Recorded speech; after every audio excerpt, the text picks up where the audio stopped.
नमस्कार दोस्तों, आज हम बात करेंगे एक नए टॉपिक के बारे में। और ये टॉपिक है अमेरिकन डेट सीलिंग। अभी थोड़े दिन पहले से ये एक बहुत ही बड़ा मुद्दा न्यूज़ में था कि अमेरिका की जो डेट सीलिंग है वो ख़त्म हो रही है और इसका ऑल ओवर वर्ल्ड में एक बहुत बड़ा नकारात्मक प्रभाव पड़ेगा। लेकिन आखिर ये डेट सीलिंग होती क्या है और ऐसा क्या है कि अमेरिका जो डिफ़ॉल्ट कर जाएगा, इससे संबंधित मैं आपको जानकारी दूँगा।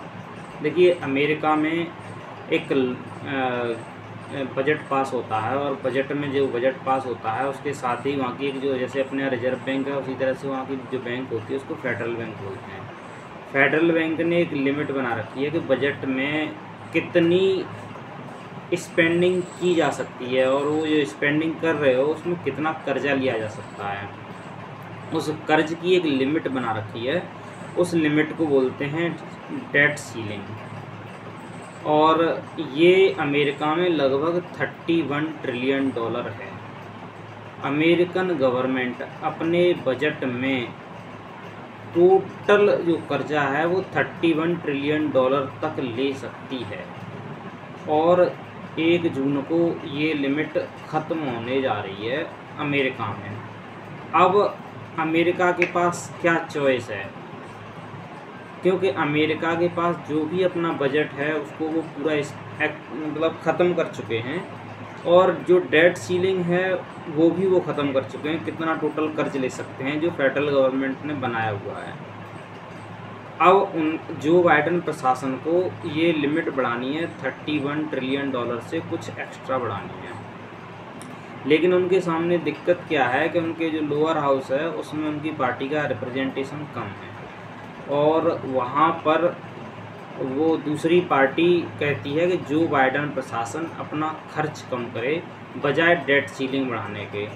कोई भी कंट्री जब लगातार डेट लेता रहता है, लगातार कर्ज लेता रहता है, तो उसका वजन कभी न कभी किसी न किसी रूप में उस देश के नागरिकों पर पड़ता है। तो अमेरिकन गवर्नमेंट अभी कर्जा ले लेकर और खर्च कर रही है। भविष्य में जब ये कर्जा देना होगा तो अमेरिका के जो फ्यूचर सिटीजन्स होंगे उनको देना पड़ेगा। अभी अमेरिकन गवर्नमेंट अगर और एक्स्ट्रा कर्जा नहीं लेती है तब क्या सिचुएशन होगी। तब गवर्नमेंट ने जो कर्ज ले रखा है पहले से, जो सिक्योरिटीज़ इशू कर रखी हैं, गवर्नमेंट बॉन्ड इशू कर रखे हैं, उनके जो लोन हैं उन पर गवर्नमेंट डिफ़ॉल्ट कर जाएगी और यही होगा अमेरिकन डिफ़ॉल्ट, अमेरिका का डेट डिफ़ॉल्ट। अमेरिका डिफ़ॉल्ट कर जाएगा। अमेरिका जब डिफ़ॉल्ट कर जाएगा तो इसका असर बड़े व्यापक होंगे। इसको मैं तुम्हें डिटेल में बताता हूँ। देखिए, अमेरिका का क्या है कि अमेरिका पूरे वर्ल्ड में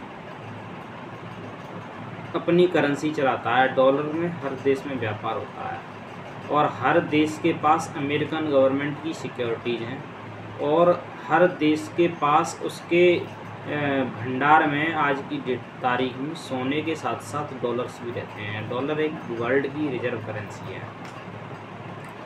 अब अमेरिका अगर डेट डिफ़ॉल्ट करता है, इसका मतलब ये है कि दूसरी गवर्नमेंट्स जो हैं उनके पास जो डॉलर हैं उनका भी वैल्यू ख़त्म हो जाएगा। बिकॉज़ जब उनके पास इतना पैसा ही नहीं बचा कि जब आप उनको वो पैसा देंगे तो उसका जो मूल्य है, वास्तविक मूल्य है, उसको पे कर पाएँ। इस स्थिति में क्या होगा कि सभी कंट्री जो हैं अपनी सिक्योरिटीज़ को बेचना शुरू कर देंगे और जब बेचना शुरू कर देंगे तो अमेरिका की जो क्रेडिबिलिटी है वो ख़त्म हो जाएगी। अमेरिकन डॉलर की क्रेडिबिलिटी ख़त्म हो जाएगी।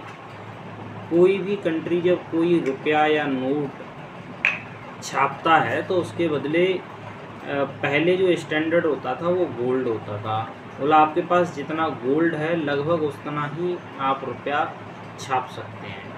लेकिन अमेरिका का जो डॉलर है वो सिर्फ़ और सिर्फ गोल्ड के बेस पे नहीं छपता, यद्यपि उनके पास दुनिया में सबसे ज़्यादा गोल्ड रिजर्व है। अमेरिकन डॉलर की जो छपाई है that depends upon their demand in the market. All over world रुपए में व्यापार करता है, उसकी वजह से डॉलर की डिमांड ज़्यादा रहती है और डॉलर की डिमांड ज़्यादा होने की वजह से अमेरिका के पास जितना गोल्ड, सिक्योरिटीज़ और जो धन संपदा है उसका कई गुना डॉलर वो छाप चुके हैं। अब अमेरिकन इकोनॉमी के ऊपर कर्ज काफ़ी ज़्यादा हो चुका है। अगर भविष्य में जो 31 ट्रिलियन डॉलर का उन्होंने ऑलरेडी कर्ज ले रखा है, ये सभी लोग एक साथ मांगने के लिए आ जाएं, तो अमेरिकन गवर्नमेंट इस पैसे को चुका नहीं सकती। इसलिए गवर्नमेंट ऑलरेडी अपनी जीडीपी से कई गुना ज़्यादा कर्ज पहले ही ले चुकी है। अब इससे ज़्यादा और लगातार कर्ज लेना भविष्य में किसी भी वक्त अमेरिकन जो डॉलर का गुब्बारा है वो फट भी सकता है। इसलिए वहाँ की सरकारें इसको लगाम लगाना चाहती हैं, लेकिन बढ़ते हुए खर्चे गवर्नमेंट रोक नहीं पा रही है। इसके लिए वहाँ पर डिस्कशन चल रहा है। अब अमेरिकन संसद ने बिल पास करके डेट सीलिंग बढ़ा दी है, और ये डेट सीलिंग बढ़ाई गई है 4 ट्रिलियन डॉलर की। मतलब अब गवर्नमेंट 35 ट्रिलियन डॉलर तक कर्जा ले सकती है।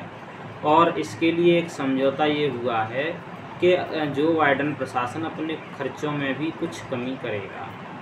अब 4 ट्रिलियन डॉलर ये पैसा है, इसका असर हमारी और आपकी ज़िंदगी में क्या होगा ये जानना बेहद ज़रूरी है। अभी अमेरिकन इकोनॉमी पर जो डेट सीलिंग बढ़कर 35 ट्रिलियन डॉलर हो गई। 4 ट्रिलियन डॉलर का वो कर्जा ले सकते हैं।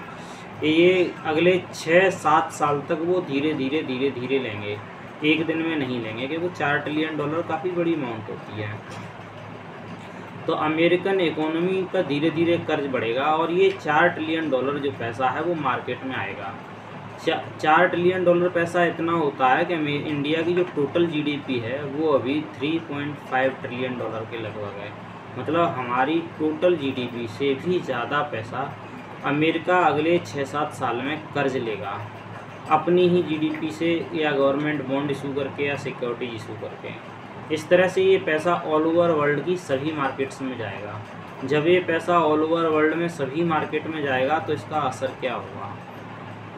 इस पैसे से आगे फिर से जो एक महंगाई का नया दौर है वो शुरू होगा। हो सकता है कि अगले 6-7 साल में शेयर मार्केट में फिर से वही बूम शुरू हो जाए जो 2008 के क्रैश के बाद शुरू हुआ था, क्योंकि यही सिचुएशन 2008 के क्रैश के समय भी हुई थी। 2008 के क्रैश के बाद भी अमेरिका ने बहुत बड़ी मात्रा में पैसा उधार लिया था, और हम शेयर मार्केट्स में एक बूम शुरू हो सकता है, प्रॉपर्टीज़ के दाम बढ़ सकते हैं, हर चीज़ के दाम यहाँ से फिर से लगातार बढ़ने शुरू हो जाएंगे, और ये लगभग साइकिल 6 से 7 साल तक चलेगी। उसके बाद फिर आगे 6-7 साल बाद पता लगेगा तब तक क्या होता है। धन्यवाद।